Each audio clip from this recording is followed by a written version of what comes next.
जय हिंद. चला तर प्रश्नाची सुरुवात मीच करतोय. हो करा करा.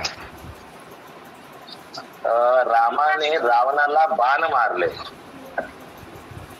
रामाने रावणाला बाण मारले किंवा बाण मारला. हा वैविध क्रियापद आहे. वैविध क्रियापद आहे. रामाने रावणाला बाण मारले. बरोबर, मारले, कारण मारले हे वाक्य आहे. तर हे उभयविध केव्हा होईल? जेव्हा आता रामाने रावणाला बाण मारले हा एक वाक्य झालं, म्हणजे हा सकर्मक क्रियापदाचं वाक्य झालं. याला तुम्ही जेव्हा अकर्मक क्रियापदाचं वाक्य बनवाल आणि ते क्रियापद मारले याच क्रियापदाने जर जेव्हा होईल तेव्हा त्याला उभयविध आपल्याला म्हणता येईल. बरोबर. आता ते दुसरं उभयविध क्रियापद होण्यासाठी दुसरं वाक्य तुम्ही सांगा.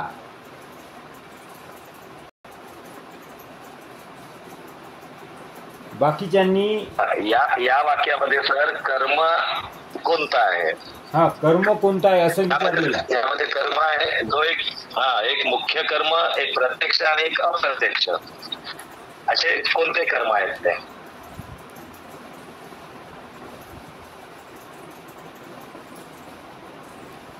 म्हणजे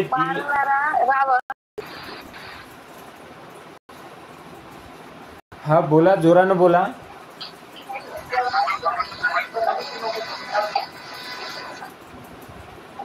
बोला, जोरानं बोला.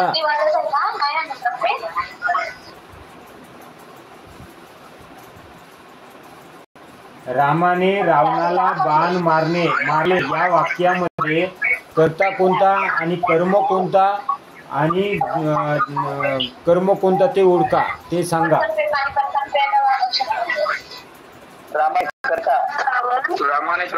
रामाने कर्ता आहे आणि क्रिया पोचणारा मारणे हे क्रियापद आहे. हा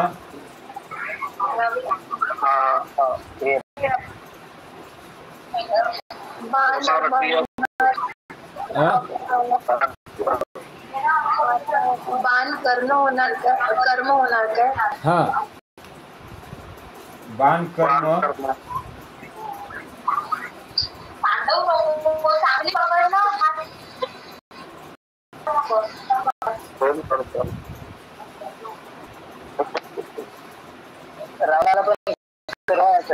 रावणाला पण कर्म आहे. तर हा कोणता कर्म आणि हा या वाक्यामध्ये दोन कर्म आहेत. दोन कर्म आहेत. विकर्मी आहे वाक्य. हा, प्रत्यक्ष आणि अप्रत्यक्ष. पण प्रत्यक्ष आणि अप्रत्यक्ष कर्म ओळखायचं आहे आपल्याला. हा कर्म कोणता आणि हा कर्म कोणता ते सांगायचं आहे. रावणाला हा अप्रत्यक्ष. हा, रावणाला हा प्रत्यक्ष. अप्रत्यक्ष. हा, आणि बाण हा अप्रत्यक्ष. नाही, दोन्ही अप्रत्यक्ष कसं होईल? रावणाला व्यक्तिवाद जो आहे, रावणाला अप्रत्यक्ष, बाण हा प्रत्यक्ष. हा, बाण हा प्रत्यक्ष. बरोबर आहे. बाण हा प्रत्यक्ष. बरोबर आहे. आणि मारले या क्रियापद. यस, बरोबर आहे सर. हा, रामाने रावणाला बाण मारले हे जे वाक्य आहे तर ते उभयविध मध्ये तेव्हा होईल जेव्हा मारले या क्रियापदात दुसरे एक वाक्य असेल तेव्हा ते उभयविध होईल. परंतु एकच वाक्य इथं असल्यामुळे रामाने रावणाला बाण मारले तर मारणारा कोण? रामा. मारलेले काय? तर बाण. म्हणजे पण इथं दोन कर्म आहेत. पहिला जो कर्म आहे तो अप्रत्यक्ष कर्म आहे. अप्रत्यक्ष कर्माची विभक्ती कितवी असते? चतुर्थी. आणि या प्रत्यक्ष कर्माची विभक्ती कोणती असते? द्वितीय. द्वितीया. द्वितीय. बरोबर आहे. आपण हे बघितलं. हा. तर आपण काल जे क्रियापदाचे प्रकार बघितलं त्यापैकी हा द्विकर्मक क्रियापदाचं हे उदाहरण आहे. आपण अकर्मक, सकर्मक, द्विकर्मक, उभयविध आणि संयुक्त व सहाय्यक क्रियापदे इथपर्यंत बघितलं. आणखी कोणाचे प्रश्न आणखी एकमेकाला विचारा. आणखी एखादी प्रश्न असेल तर लिहून घेऊ, त्यानंतर आपण आपलं सुरू करू आजची तासिका. मीनाक्षी मॅडम विचारा तुम्ही एखादी प्रश्न.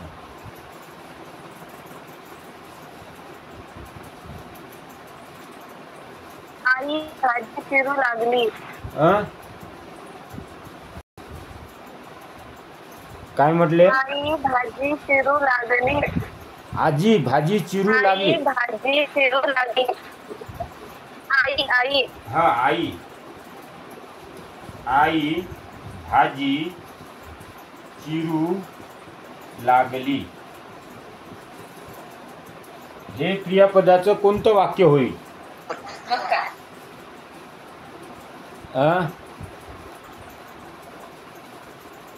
हे जे वाक्य आता सांगितलेलं आहे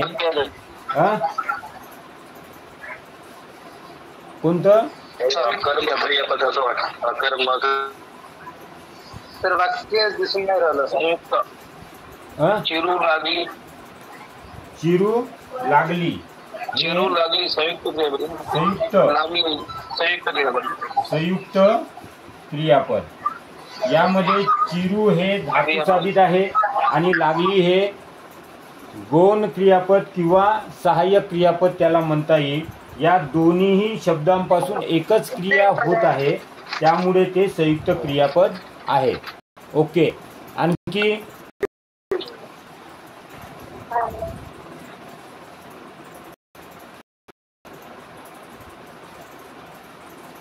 सर उभयान्वयी क्रियापदामध्ये नाही का दोन वाक्य राहील का मग?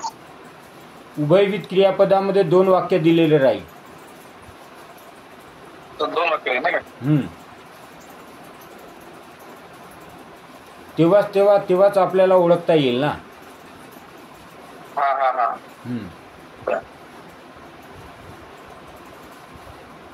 ओके सर, प्रश्न नाही आहेत तुमचे. मग आपण आता समोर जाऊया. Okay sir. हा.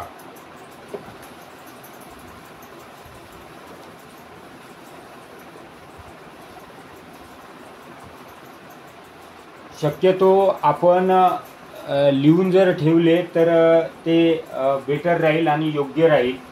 आज आपण सिद्ध व साधित क्रियापद आपण बघणार आहोत. तर सिद्ध क्रियापद कशाला म्हणायचं आणि साधित क्रियापद कशाला म्हणायचं. जे मूळ धातूपासून जे बनतात त्याला सिद्ध क्रियापद आणि नामापासून किंवा विशेषणापासून किंवा अव्ययापासून किंवा क्रियापदापासून जे क्रियापदे बनतात त्याला साधित क्रियापदे म्हणतात. म्हणजे अशी काही नामे आहेत, असं काही विशेषणे आहेत की त्या विशेषणाचा वापर क्रियापदामध्ये होतो, त्यामुळे त्याला साधित क्रियापद असं म्हणतात. आता आपण एक जर उदाहरण घेतो म्हटलं, माझ्या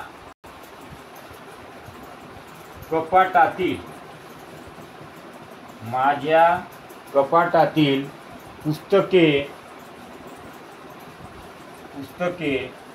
तो नेहमी हाताळतो. आता बघा, हे जे वाक्य आहे, माझ्या कपाटातील पुस्तके तो नेहमी हाताळतो. नेहमी हाताळतो. यामध्ये क्रियापद कोणतं आहे की हाताळतो हे क्रियापद आहे. हाताळतो हे काय आहे? क्रियापद आहे. परंतु हात या नामापासून तो क्रियापद बनलेला आहे. म्हणजे हात या नामापासून क्रियापद बनलेला आहे आणि त्या क्रियापदाचा तसा वापर झालेला आहे.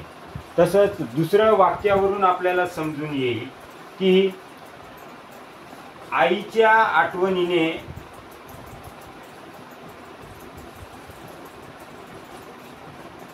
त्याचे डोळे पाणावले. त्याचे डोळे पाणावले म्हणजे पाणावले म्हणजे पाणी. पाणी या नामापासून हा क्रियापद बनलेला आहे. म्हणजे हाताळतो म्हणजे हाताळ, पानाव हे जे नाम आहेत म्हणजे हात आणि पाणी हे प्रत्यक्षामध्ये नाम आहेत, परंतु त्या नामाचा वापर होऊन क्रियापद बनलेले आहेत, म्हणून त्याला साधित क्रियापद म्हटले गेलेले आहे. म्हणजे हे नाम आहेत. हात, पाणी हे काय आहेत? नाम आहेत, परंतु त्या नामाचा वापर क्रियापदासारखा झालेला आहे, म्हणून ते साधित क्रियापद झालेले आहे. तिसरं उदाहरण आपण घेऊ तो राजीव शिक्षकाच्या व्यवसायात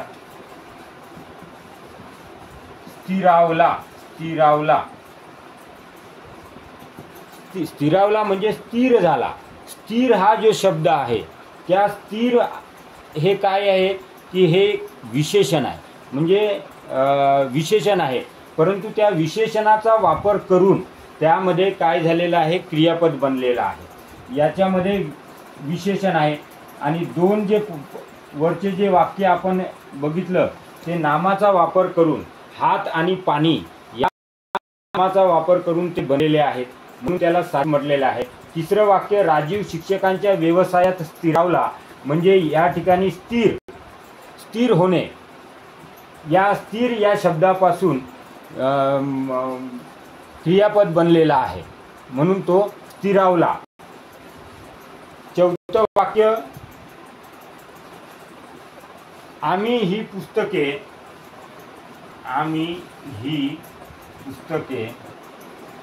मुंबईहून आणवली म्हणजे आणव म्हणजे आणली. आणव हा ॲक्च्युली क्रियापदच आहे. आणणे म्हणजे क्रियापदच आहे. या क्रियापदापासूनच क्रियापद बनवलेला आहे, बरोबर आहे. त्यानंतर पाचवं वाक्य आहे खेड्यातील माणसे आता बरीच उधारली. खेड्यातील माणसे आता बरीच पुढारली म्हणजे पुढे मागे पुढे या शब्दापासून देखील काही क्रियापद बनलेले आहेत. म्हणजेच हे अव्यय आहेत. त्या अव्ययापासून ते क्रियापद बनलेले आहेत, म्हणून याला साधित म्हटलेलं आहे. म्हणजे हाताळ, पानाव, स्थिराव, आणव, पुढार हे जे शब्द आहेत ते या धातूपासून बनलेले आहेत, म्हणून याला साधित धातू म्हणतात. आणि त्या साधित धातूपासून त्याचं क्रियापद बनलेलं आहे, म्हणून साधित क्रियापद म्हणतात. आता यामध्ये धातू कोणते आहे? इथं हाताळ, इथं पानाव, इथं स्थिराव, इथं आणव, पुढार हे काय आहेत? धातू आहेत. आणि हे धातू आहेत ते नामापासून बनलेले धातू आहेत.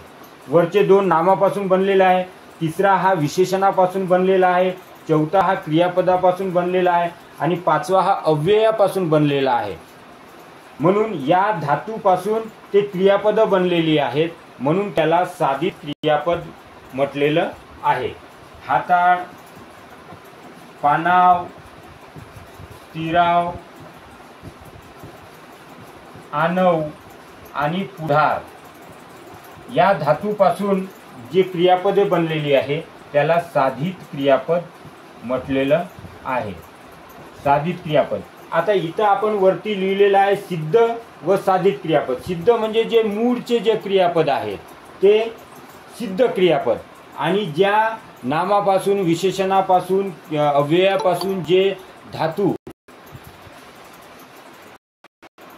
त्या धातूपासून जे शब्द म्हणजे जे क्रियापद बनतात त्याला साधित क्रियापद म्हटलेलं आहे. ओके.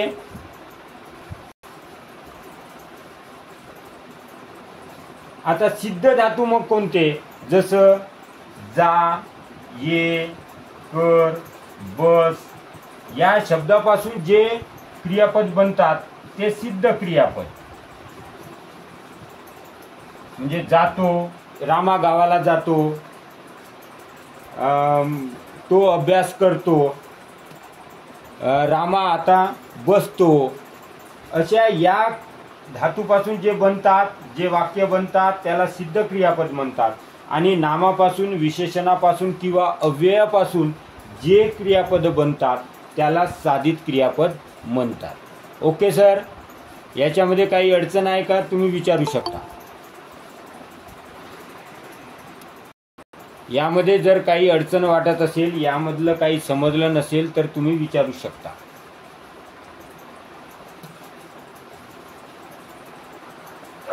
त्याचे उदाहरण द्या ना एकदम. कोणते? या हे जा धातू म्हणजे आता जसं रामा गावाला जातो, बरोबर. शांती गावावरून आली किंवा तो अभ्यास करतो, निशा आता बसली. म्हणजे हे जे क्रियापद आहे जा, ये, कर, बस, उठ, हे जे मुख्य जे धातू आहेत यापासून जर वाक्य बनत असेल तर ते सिद्ध क्रियापदाचं राहील. आणि सिद्ध क्रियापदाचं ओळखणे खूप सोपं जाते. परंतु जे साधित धातूपासून जे क्रियापद बनतात ते क्रियापदे म्हणजे ते वाक्य, म्हणजे हे वरील वाक्य आहे. हाताळतो, पाणावतो, स्थिरावतो, पुढारतो. म्हणजे आपण बऱ्याचदा म्हणतो की खेड्यातली माणसे आता पुढारली. आता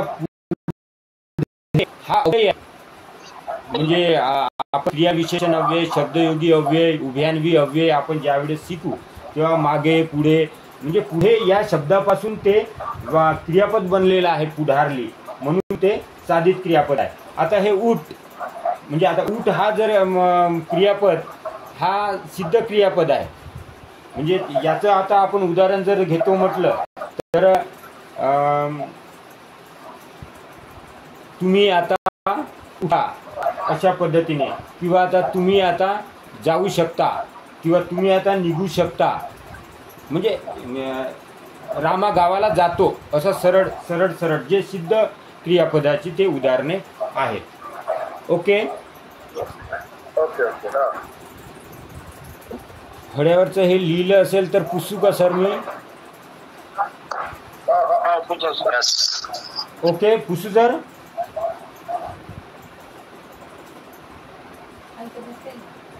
दिसत आहे? हे खालचं दिसत आहे का सर? नाही, खालचं नाही दिसत आहे. क्लिअर दिसत नाही. बरं बरं, ते जवळ घेतो, मोबाईल थोडं जवळ घेतो. Okay okay okay okay. Mobile थोडा जवळ घ्या. हो हो.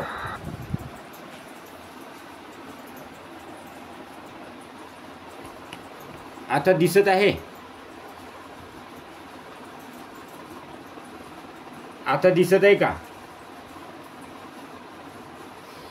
आता दिसत आहे. हा. Okay okay okay.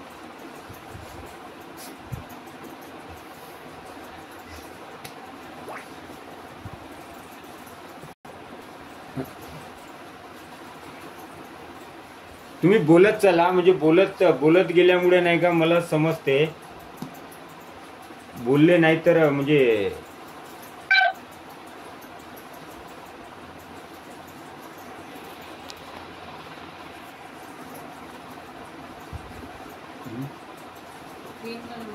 स्क्रीन मोठी करू.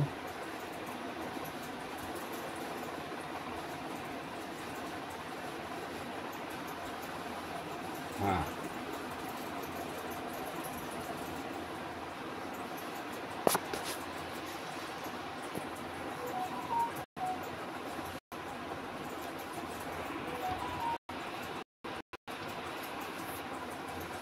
खालचं नसेल.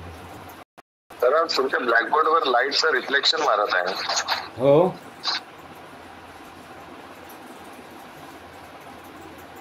थोडंशीच फक्त रिफ्लेक्शन मारत असेल ना, बाकीचे अक्षर बरोबर दिसत असतील ना. हा, तेवढ्या बाजूला नाही का आता पूर्ण व्हाईट व्हाईट लाईट लावल्यासारखं दिसतंय.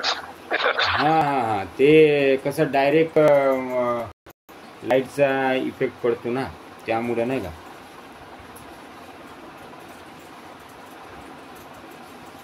व्यवस्थित दिसतंय. झालं लिहून झालं. Okay okay. हा, आता नाही दिसत ना सर. आता लाईट लावलेला आहे. लाईट नाही पाहिजे. नाही पाहिजे, राहू दे, चालेल, काही हरकत हा, नाही. चला ठीक आहे, समोर घ्या सर. झालं लिहून झालं. हो, ओके ओके.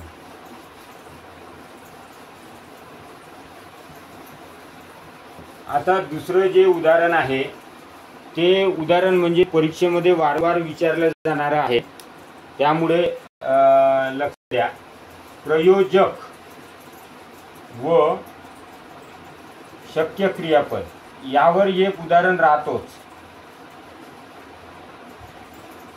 म्हणजे 100% यावर प्रश्न राहतोच.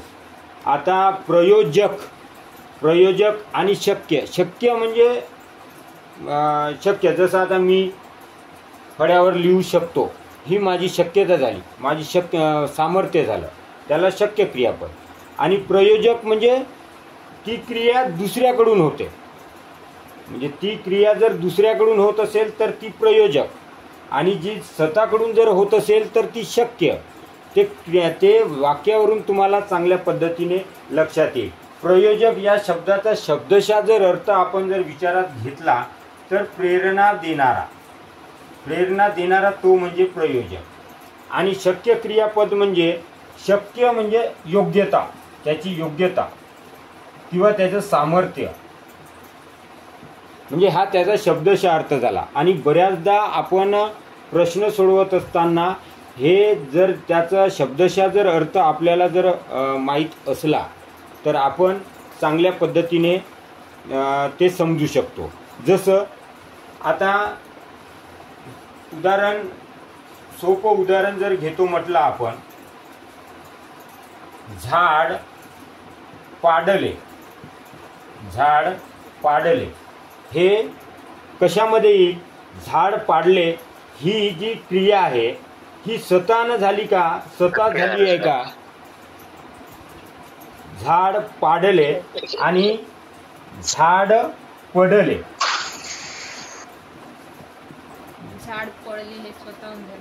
झाड पाडले आणि झाड पडले, म्हणजे झाड पडले हे क्रिया स्वाभाविकपणे झालेली आहे, म्हणजे आपोआप झालेली आहे, नैसर्गिकरित्या झालेली आहे. नैसर्गिकरित्या म्हणजे स्वाभाविकपणे झालेली आहे, कोणी त्याला काहीच केले नाही, ते आपोआप पडलेलं आहे. झाड पडले म्हणजे त्याची ती योग्यता, त्याचं ते सामर्थ्य होतं, ते पडलेलं आहे. झाड पडले हे शक्य क्रियापदामध्ये जाईल. परंतु झाड पाडले दुसऱ्याकडून ती क्रिया घडलेली आहे, दुसऱ्याकडून ती क्रिया घडलेली असल्यामुळे ते प्रयोजक क्रियापदामध्ये येईल. म्हणजे झाड स्वतःहून नाही पडले तर त्याला पाडण्यात आलेलं आहे. बरोबर. तर अशा पद्धतीने आपल्याला प्रयोजक आणि शक्य क्रियापद आपल्याला समजून घेता येईल. आणखी त्याचे उदाहरण आपण लिहू. जसं आई त्या मुलाला हसविते. आणि शक्य क्रियापदामध्ये ते मूल हसते. बघा, दोन्ही वाक्य हस या धातूपासून बनलेले आहेत. हस, इथंही हस हा धातू आहे आणि इथंही हस हाच धातू आहे, पण दोन्ही वेगवेगळे वाक्य आहेत आणि दोनही वेगवेगळ्या क्रियापदाचे वाक्य आहेत. आणि दोन्ही वाक्यामध्ये हसण्याची क्रिया एकावरच झालेली आहे. तो हसला कोण? मुलगा. इथंही मुलगाच हसला आहे, इथंही मुलगाच हसला आहे. परंतु हे वाक्य प्रयोजक क्रियापदामध्ये जाते आणि हे वाक्य शक्य क्रियापदामध्ये जाते. तर ते कसं? जसं इथे आई त्या मुलाला हसवते, म्हणजे ही जी क्रिया आहे ही आईकडून गेलेली आहे. आई त्या मुलाला हसवते म्हणजे आई त्या मुलाला हसवण्यासाठी प्रेरित करते. आई त्या मुलाला हसवण्यासाठी प्रेरित करते आणि प्रेरित करणारा किंवा प्रेरणा देणारा तो कोण? तर तो प्रायोजक क्रियापद. मग हे वाक्य आहे, हे वाक्य प्रयोजक क्रियापदामध्ये जाईल, कारण आई त्या मुलाला हसवत आहे. स्वतः मूल हसत नाही आहे, तर ते आईकडून हसवल्या जात आहे, म्हणून तो प्रयोजक क्रियापद होईल. पण इथे दुसऱ्या वाक्यामध्ये ते मूल हसते आणि ते मूल हसते म्हणजे स्वतः ती क्रिया मुलगा करत आहे आणि ते स्वाभाविकपणे होत आहे, नैसर्गिकरित्या होत आहे आणि त्याची योग्यता दर्शवत आहे, म्हणून ते शक्य क्रियापदामध्ये जाईल. ओके. आणखी आपल्याला उदाहरण घेता येईल.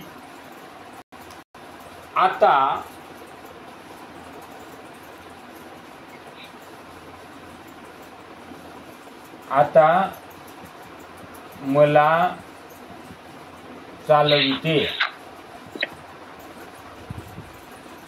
इथे बाबा मला चालविते. बघा, तिसऱ्या वाक्यामध्ये बाबा मला चालविते म्हणजे ही क्रिया दुसऱ्याकडून होत आहे, बाबाकडून होत आहे मला चालवण्याची. आणि इथे आता मला चालविते म्हणजेच ही जी क्रिया आहे ही मी स्वतः काय करत आहो? चालत आहो. चालण्याची माझी योग्यता आहे, माझं सामर्थ्य आहे, मी चालू शकतो आहे, म्हणून ते शक्य क्रियापदामध्ये येईल. तर असं हे प्रयोजक आणि शक्य क्रियापद आहेत. म्हणजे मूळ जर धातू जरी सारखा असला, जसं इथं पड, इथं हस, इथं चाल, हा जरी धातू असला तरी क्रिया स्वतः करीत आहे की दुसऱ्याकडून करत आहे, ती जर क्रिया स्वतः करत असेल तर ती शक्य क्रियापदामध्ये जाईल आणि ते जर दुसऱ्याकडून जर होत असेल तर ते प्रयोजक क्रियापदाकडे जाईल. Okay sir. याच्यामध्ये काही अडचण? जर यामध्ये काही अडचण असेल तर तुम्ही सांगू शकता. आणखी लगेच आपल्याला उदाहरण आपल्याला घेता येईल. जसं मला आता काम करवते म्हणजे मला आता काम करवते म्हणजे मी आणखी काम करू शकतो. ओके. हां, काय म्हटले सर? बोला मॅडम, बोला ना. मी आता चालते असं पाहिजे ना वाक्य? मी तेच म्हणाल. हो, मी आता चालते. हो, चालते. मी मला नाही, मी आता चालते किंवा आता मी चालते. मी आता चालते किंवा आता हा आता मी चालते असंही लिहिलं. आता मी चालते, काही हरकत नाही. मी आता चालते किंवा आता मी चालते असं लिहिलं तरी चालते. ओके. जसं मला आता काम करवते, कोणतं वाक्य आहे? आता काम करते. मी आता काम करते.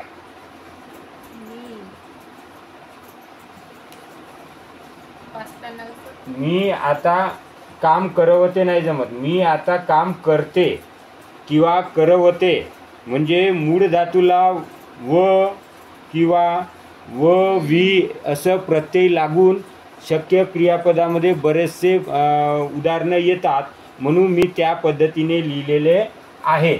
ओके.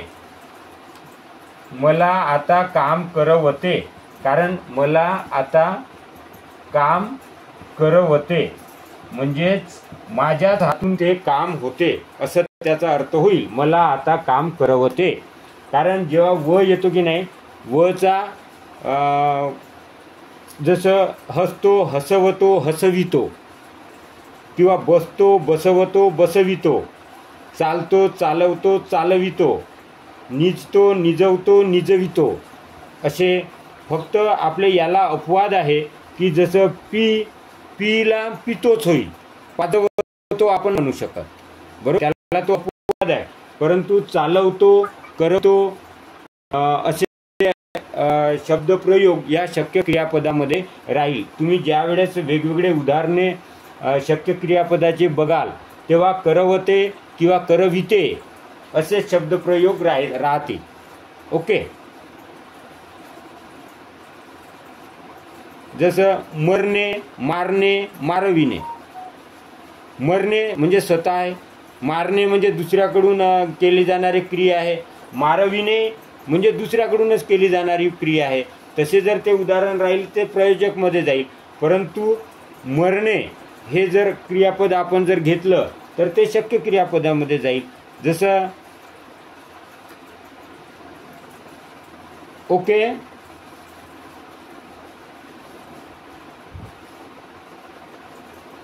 ओके का? Okay sir. ओके. हां. क्रियापद आणि प्रयोजक.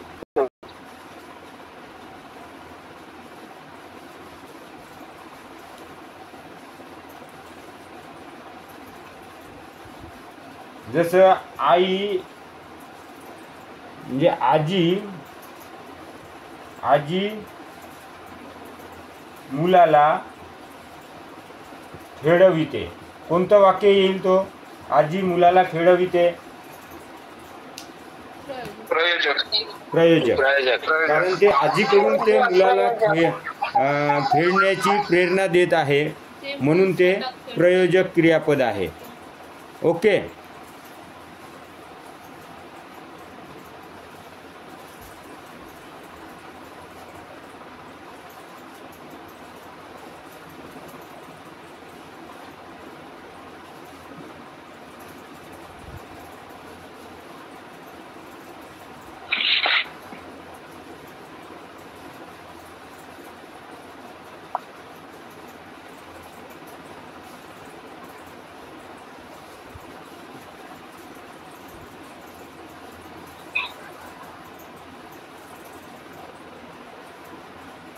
तर आवाज नाही येत.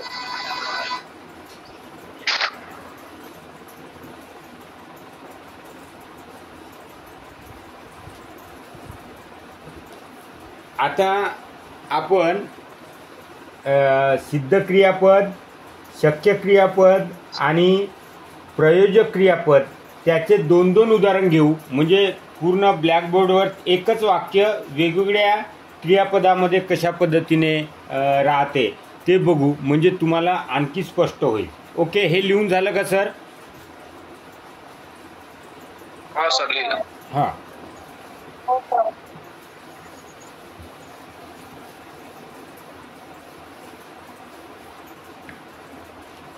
जसं आपण आता इथं सिद्ध क्रियापद आपण बघू. सिद्ध क्रियापद म्हणजे मगाशी आपण म्हटलेलं होतं की जा, उड, बस, नाही का, ते सिद्ध क्रियापद आहे. तर सिद्ध क्रियापदाचे उदाहरणं आपण बघू. त्यानंतर शक्य क्रियापद, त्याची योग्यता किंवा त्याचं सामर्थ्य, त्याच्या स्वतःकडून ते क्रिया होत आहे त्यामुळे ते शक्य क्रियापद. आणि प्रयोजक क्रियापद म्हणजे दुसऱ्याकडून जर क्रिया होत असेल तर ती प्रयोजक क्रियापदामध्ये मोडेल. आपण जर उदाहरणामधून जर उदाहरण जर घेतलं तर त्याच्यामधून स्पष्ट होऊन जाईल. जसं मी खेळतो. खेळ हा जो धातू आहे तो सिद्ध धातू आहे आणि सिद्ध धातूपासून बनलेला क्रियापद असल्यामुळे तो सिद्ध क्रियापदामध्ये मोडेल. मी खेळतो किंवा मी उठतो,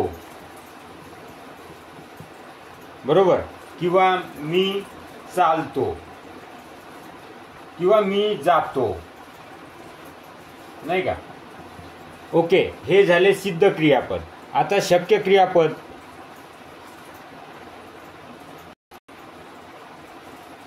आजारानंतर मला आता चालविते. आजारानंतर मला आता खेळवते. आजारानंतर मला आता खेळवते. आणि प्रयोजकमध्ये आई मुलाला खेळवते. बघा, सिद्ध क्रियापदामध्ये मी खेळतो. खेळ या धातूपासून क्रियापद बनलेला आहे, त्यामुळे तो सिद्ध क्रियापद. आजारानंतर मला आता खेळवते म्हणजे खेळण्याची क्रिया तो स्वतः करत आहे. आजारी पडल्यानंतर जेव्हा आता त्याला तो स्वतः खेळू शकतो, हे त्याचं सामर्थ्य आहे, हे त्याची योग्यता आहे, म्हणून ते शक्य क्रियापदामध्ये जाईल. आणि प्रयोजक क्रियापद आई मुलाला खेळवते म्हणजे त्या मुलाला खेळवण्याची जी क्रिया आहे ती आईकडून होत आहे, म्हणून ते प्रयोजक क्रियापदामध्ये जाईल. आता जसं मी उठतो किंवा मी चालतो, तर आता मी चालतो, मी चालतो. त्या मुलाला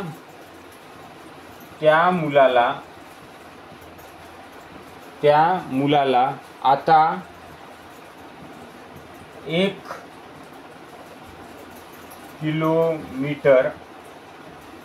किलोमीटर चालवते. त्या मुलाला आता 1 किलोमीटर चालवते म्हणजे तो 1 किलोमीटर चालू शकतो, अशी त्याची शक्यता दर्शवलेली आहे. आणि इथे आई मुलाला चालविते. आई मुलाला चालविते.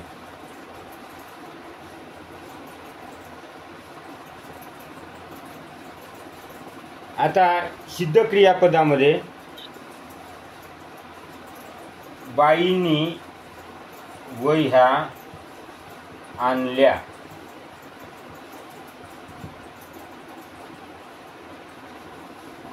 शक्य क्रियापदामध्ये बाईंना वह्या वर्गात आणवतात.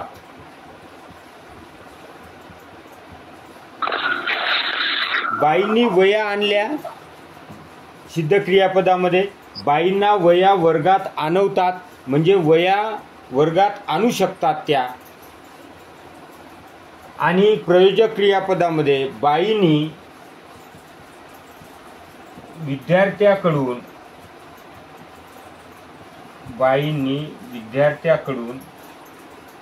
वह्या वर्गात आणल्या.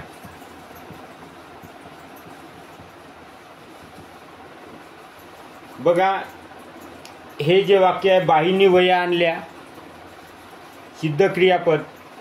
बाईंना वह्या वर्गात आणवतात म्हणजे त्या स्वतः आणू शकतात वर्गात, म्हणून ते शक्य क्रियापद. आणि बाईंनी विद्यार्थ्याकडून वह्या वर्गात आणल्या म्हणजे ती जी क्रिया आहे विद्यार्थ्याकडून बाईंनी केली, मॅडमनं केली आहे, म्हणून बाईंनी विद्यार्थ्याकडून वह्या वर्गात आणल्या, ते प्रयोजक क्रियापदामध्ये होईल. ओके, यामध्ये काही डाऊट, यामध्ये काही अडचण, यामध्ये यापैकी 100% प्रश्न राहतोच, असतो. बाईंना वह्या वर्गात आणवतात. बाईंना वह्या वर्गात आणवतात म्हणजे बाई स्वतः वर्गात मध्ये वह्या घेऊन येऊ शकतात, त्या स्वतः आणतात, कोणाची मदत न घेता. ना गरज आहे का ना आई बाई वह्या वर्गात आणवतात, ना हा शब्द गरजेचा आहे का? नाही, बाईंना म्हणजे मॅडमला. Madam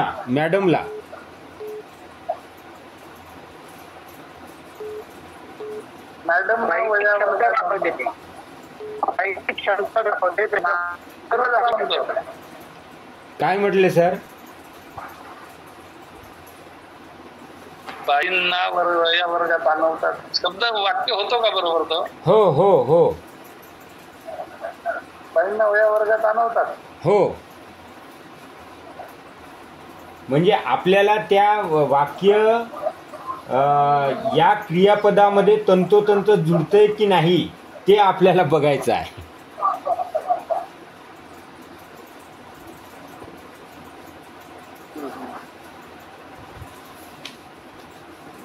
okay sir. Okay okay. लिहिले सर.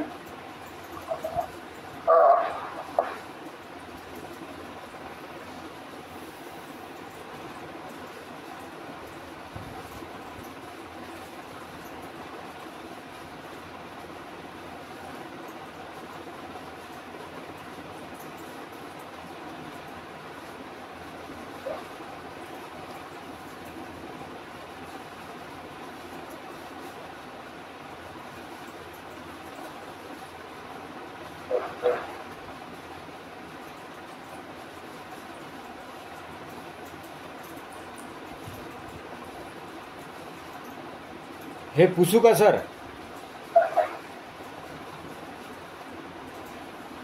पुसू सर?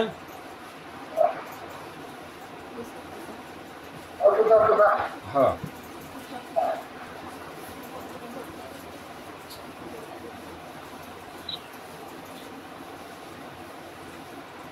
यानंतर आहे अनियमित क्रियापद. अनियमित क्रियापद म्हणजे हे जे अनियमित क्रियापद आहे म्हणजे काळ आणि अर्थ. जसं आपण पुढं काळ शिकणारच आहोत. म्हणजे मराठीमध्ये जे 3 काळ आहेत, वर्तमान काळ, भूतकाळ आणि भविष्यकाळ, तर त्याचे मग उपप्रकार आहेत ते आपण बघणारच आहोत. परंतु एकाच धातूला काळ आणि अर्थ दाखवणारे शब्द आहेत. काळ व अर्थ दाखवणारे शब्द, काळ व अर्थ दाखवणारे शब्द आहेत. जसं आपण जर एखादी धातू जर बघितला, जसं बस हा एक धातू आहे. या बस या धातूपासून वर्तमान काळातला जर आपण क्रियापद जर पाहतो म्हटलं तर मी आता बसतो असं होईल. बसतो, बसतो हे कोणत्या याच्यामध्ये जाईल? वर्तमान काळ. वर्तमान काळ.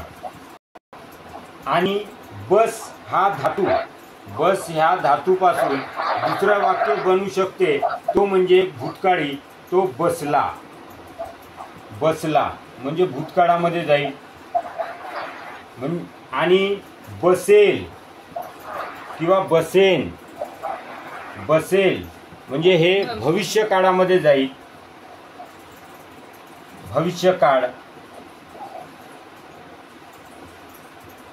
म्हणजे एकच जर आपण धातू घेतला, बस हा जरी धातू घेतला तरी वर्तमान म्हणजे काळानुसार त्याचे रूप काय होत आहे? बदलत आहे. बसतो वर्तमान काळ, बसला भूतकाळ आणि बसेल हे भविष्य काळ. जसं आणखी पुन्हा याच्या अर्थावरून हे झाले काळाचे प्रकार. याच्या अर्थावरून जर प्रकार आपण पाहतो म्हटलं तर जसं बस, बस म्हणलं तर तो एक आज्ञार्थी शब्द होईल. आज्ञार्थी याच्यावरून देखील तो क्रियापदाचा प्रकार आहे. त्यानंतर बसावा. बसावा जेव्हा वा वी वे जर शेवटी जर येत असेल तर असे जे काही वाक्य असणार ते विद्यार्थी वाक्य असणार आहेत. आणि बसता हा संकेतार्थ राहील. संकेतार्थ हे आपल्याला ओळखणं खूप सोपं आहे, कारण की जर तर जर वाक्यात असेल तर ते संकेतार्थ राहील. वाक्याच्या शेवटी वा वी वे येईल तर ते विज्ञार्थ राहील. बस आ हे जर शेवटी जसं बस बस म्हणजे शेवटी हा असा उच्चार येत असेल तर ते आज्ञा दिली जाणार आहेत. ते आज्ञार्थी क्रियापद राहणार आहे. आणि हे तर चांगल्या पद्धतीने आपण काळ आपण बघणारच आहोत. वर्तमान काळ, भूतकाळ आणि भविष्य काळ. असे काही क्रियापद आहे, इथं सांगायचं हे आहे की असे काही क्रियापद आहे की त्या क्रियापदाचं काळाचे आणि अर्थाचे सर्व प्रत्यय न लागता एक वेगळ्याच प्रकारे चालतात, त्याला गौण क्रियापदं म्हणतात। जसं सहाय्यक क्रियापदं आपण शिकलो, जेव्हा कुत्रा म्हणजे मगाशी काहीतरी उदाहरण होतं ना, कुत्रा भुंकू लागताच मुले पडू लागली, हे उदाहरण होतं। म्हणजे कुत्रा भुंकू लागताच मुले पडू लागली, म्हणजे लागली हा जर शब्दप्रयोग, हा जर सहाय्यक क्रियापद त्यामध्ये जर नसला तर त्या अगोदर लिहिलेले जे काही शब्द आहेत त्या शब्दाला काही अर्थ नसते। तर अशा जे काही क्रियापद आहे त्याला अनियमित क्रियापद किंवा गौण क्रियापद म्हणतात। गौण क्रियापद, सहाय्यक क्रियापदाला देखील गौण क्रियापद असं म्हणतात। याच्यामध्ये म्हणजे हे वगळता हे जे काळाचे आणि अर्थाचे प्रकार दाखवणारे शब्द वगळता जे काही क्रियापद असतात ते अनियमित क्रियापद असतात। जसं की मुलांनी सतत खेळू नये, त्याचे अनियमित क्रियापदाचे उदाहरण, मुलांनी सतत खेळू नये, मुलांनी सतत खेळू नये, हे अनियमित क्रियापदाचं उदाहरण आहे। कारण की आहे, नाही, नव्हे, पाहिजे, नको, नलगे, नये या क्रियापदाची रूपे, या रूपांपासून जे वाक्य तयार होतात त्याला ते गौण क्रियापद किंवा अनियमित क्रियापद म्हणतात। जसं या दरवाजाने जाऊ नको, या दरवाजाने जाऊ नको, म्हणजे नको, नये, नलगे, पाहिजे, नये, आहे, नाही असे जर शेवटी जर येत असेल तर म्हणजे असे जर क्रियापद येत असेल तर ते अनियमित क्रियापद राहील। जसं परमेश्वर सर्वत्र आहे, सर्वत्र आहे पण कोठं आहे हे सांगितलं नाही आहे, सर्वत्र आहे। जसं असं वागणं बरं नव्हे, आपण बऱ्याचदा म्हणतो असे वागणे बरे नव्हे, पण कसे वागणे बरे नव्हे हे त्यामध्ये सांगितलेलं नाही। आई घरी नाही, आई घरी नाही असे जे काही क्रियापद आहेत ते क्रियापद अनियमित क्रियापद किंवा गौण क्रियापदामध्ये मोडते। म्हणजे असं मला सांगायचं आहे, इथं बस हा एक धातू घेऊन किंवा जा किंवा उठ कोणताही एक धातू घेऊन काळाचे हे 3 प्रकार आहेत, वर्तमान काळ, भविष्य काळ आणि भूतकाळ। याचेही उपप्रकार 4 आहेत, ते आपण नंतर बघणार आहोत। आणि जसं बस हे देखील क्रियापद, आज्ञार्थी वाक्य, विद्यार्थी वाक्य, संकेतार्थी वाक्य हे देखील वाक्य देऊन आपल्याला परीक्षेत विचारतात। जेव्हा बस म्हणजे आख्यात जर असेल तर आज्ञार्थी, आपण ते समोर शिकणार आहोत। बसावा शेवटी वा, वी, वे असं जर असेल म्हणजे एखादी प्रार्थना केली असेल किंवा विनंती केली असेल तर ते विज्ञार्थी वाक्यामध्ये जाईल। जर तरचा वाक्य असेल तर तो संकेतार्थ मध्ये जाईल। याच्या व्यतिरिक्त जे आहे, नाही, नव्हे, पाहिजे, नको, नलगे, नये यापासून जर या धातूपासून जी क्रियापदाची रूपं तयार होतात ती जी क्रियापदे आहेत ते अनियमित क्रियापदे म्हणून ओळखल्या जाते। त्या अनियमित क्रियापदालाच गौण क्रियापद म्हटलेलं आहे। Okay sir, okay. याच्यामध्ये काही कन्फ्युजन, यामध्ये काही न समजलेलं असेल तर विचारा सर।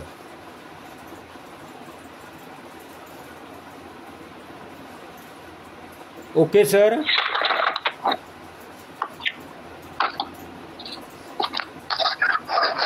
आवाज येतो आहे का सर माझा? ओके, उदाहरण वाचा बरं एकदा। मुलांनी सतत खेळू नये, या दरवाजाने जाऊ नको, परमेश्वर सर्वत्र आहे, असे वागणे बरे नव्हे, आई घरी नाही.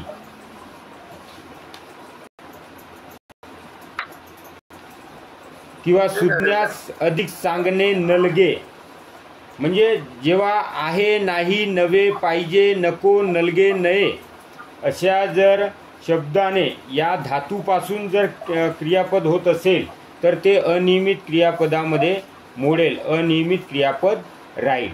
ओके ओके सर, लिहिले सर हे. ओके.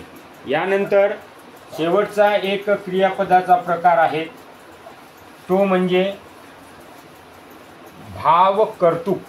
आणि भावकर्तृक हे प्रयोगामध्ये देखील आहे. जेव्हा आपल्याला कर्ता आणि कर्म चांगल्या पद्धतीने ओळखायला येईल तेव्हा आपल्याला प्रयोग समजणे सोपं जाईल. जसं इंग्लिशमध्ये आपण ॲक्टिव्ह व्हॉइस आणि पॅसिव्ह व्हॉइस करतो तेव्हा आपल्याला खूप म्हणजे कन्फ्युजन वाटते, तसंच मराठीमधलं देखील प्रयोग त्याच पद्धतीने आहे. तर आपण हा क्रियापदाचा शेवटचा प्रकार पाहू, भावकर्तृक क्रियापद. म्हणजे असा हा क्रियापद आहे.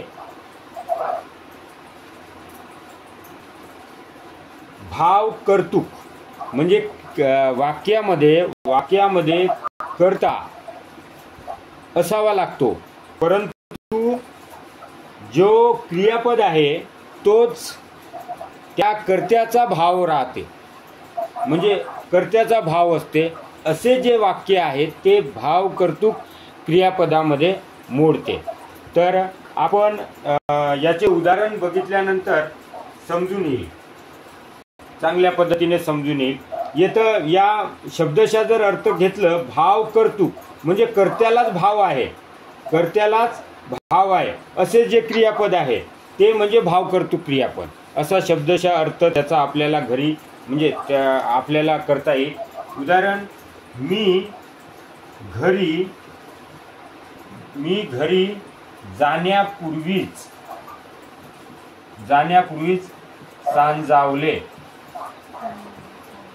सांजावले. यामध्ये क्रियापद कोणता आहे?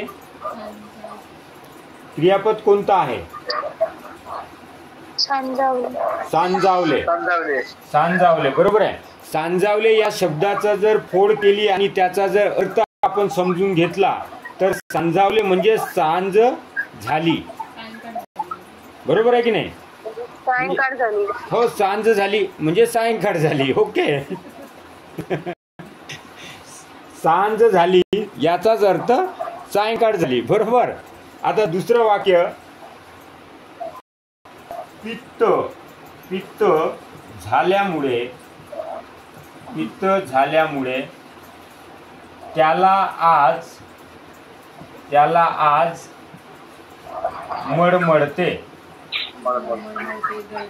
आता याच्यामध्ये जे वाक्य आहे म्हणजे याच्यामध्ये जो क्रियापद आहे तो काय आहे? क्रियापद काय आहे? मळमळते. मळमळते म्हणजे मळमळ होते. बरोबर आहे की नाही? म्हणजे इथे मळमळते या शब्दाने त्याचा पूर्ण अर्थ, त्याचा भाव आपल्याला समजून येत आहे. म्हणजे मळमळ होत आहे. तिसरं, उजाडले तेव्हा सकाळचे 6 वाजले होते. उजाडले इथं क्रियापद आहे. उजाडले तेव्हा सकाळचे 6 वाजले होते. म्हणजे उजाडले इथे या शब्दावरूनच पूर्ण त्याचा स्वरूप स्पष्ट होत आहे. उजाडले तेव्हा सकाळचे 6 वाजले होते. आज दिवसभर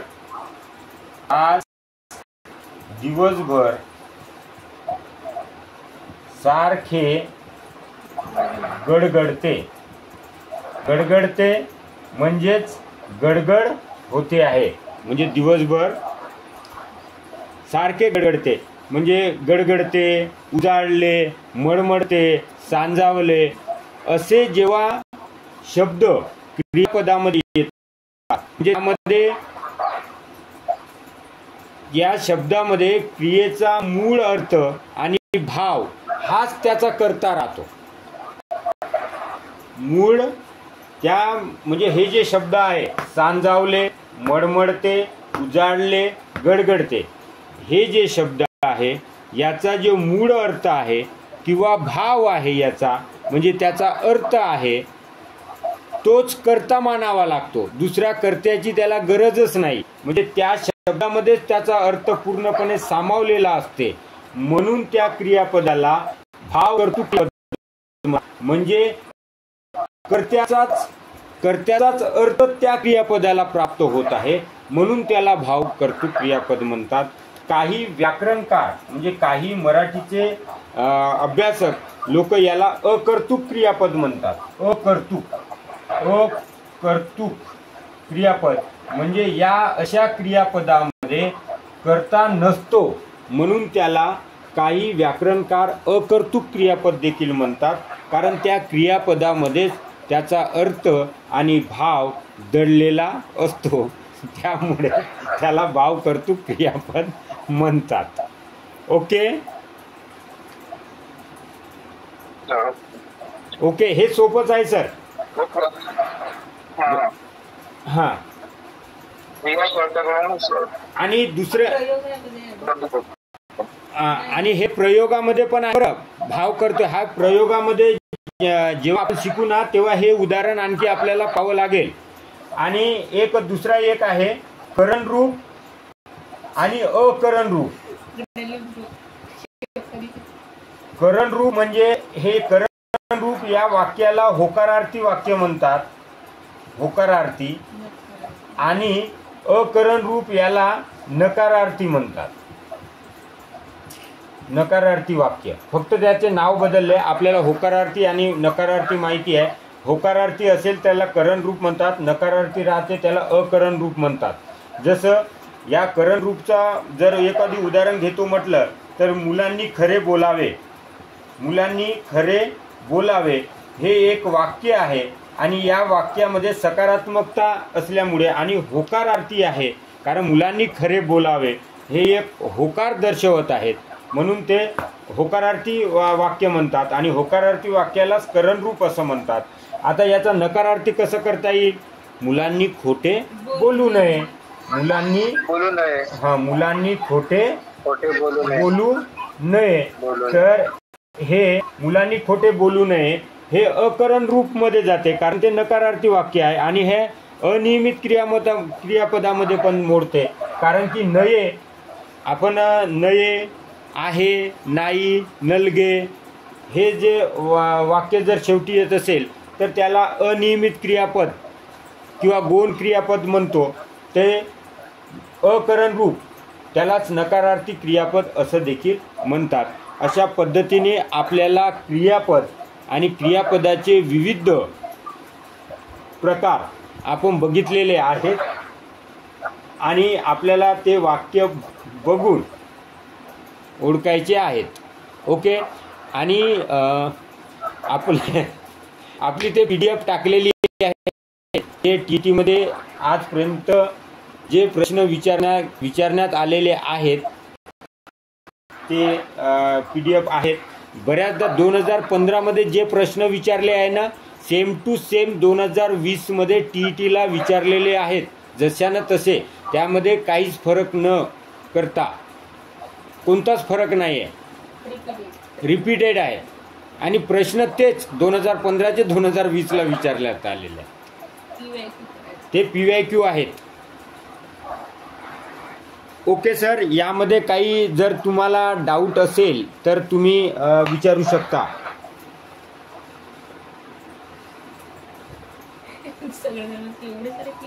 एवढे सारे क्रियापदाचे प्रकार आहेत, आणि त्या क्रियापदाचं वाक्यावरून ते क्रियापदाचा कोणता प्रकार आहे हे आता ओळखता येईल. उद्याला प्रत्येकाने एक एक क्रियापदाचं एक एक वाक्य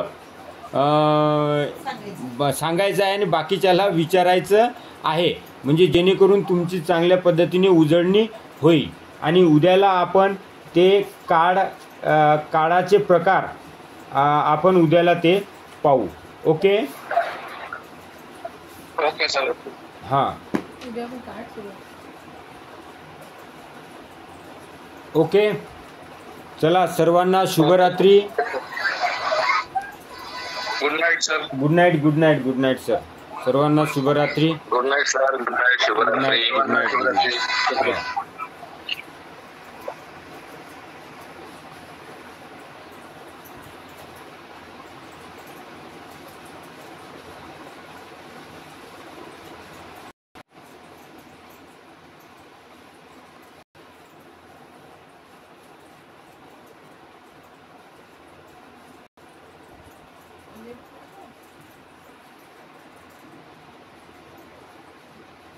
किती मोठा व्हिडिओ होते तुम्ही जर घेत नाही कसं नाही राहते व्हिडिओ जे शिकवते तेव्हा चालू करायला लागतं. तिथून बैठाडा पहिलं नाही करत. हो हे काढ ना वरती राहते दिसते ना मोबाईल पडून जातो. तूही बहीण माझा अरे आजार आपण येतो ना हे घाण दाखवलं म्हणून मला असायचं. म्हणून नाही की ते विचारामध्ये असेल पहिल्यांदा एवढे केले पाहत असतं लोक जे बोलतात आणि मला बोले हात